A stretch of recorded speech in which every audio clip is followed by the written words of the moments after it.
how do you separate the man from his ministry, right? It depends on the type of moral failure, not because the Bible necessarily categorizes a sexual moral failure versus a power moral failure necessarily as like, well, this sin is worse, but psychologically and the way that it impacts a community, and it depends on what is it money, is it power, is it sex, and also it depends on the level of moral failure, like how deep that was, and all of that would affect the answer to that question. Generally speaking, any of these types of failure. Let me give you another example of another man and pastor that I was helped by and I still respect, Matt Chandler. Matt Chandler a few years ago had, what's the right word? Not a sexual immorality, but it was a inappropriate emotional relationship through texting and conversation with a woman in his church, not his wife. Now that would fall under the category of like a sex inappropriate relationships, but is not to that degree. That's kind of what, like, I think it really depends on all those factors. But if it's of a serious nature, it depends on, I guess, how that man continues on with his life and the situation.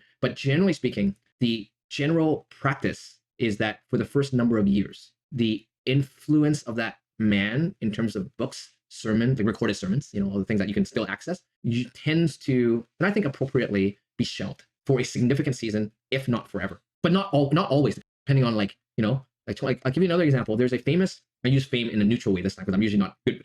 Like as you know, I'm not good with fame when it comes to people in the church. But there's a well-known Chinese pastor who is now very well-known and influential in the Mandarin-speaking church who's alive today. And when he was a young man in Tiananmen Square, I'm Tiananmen Square, he had a what's the right word? A sexual immoral, like adultery before he became a Christian.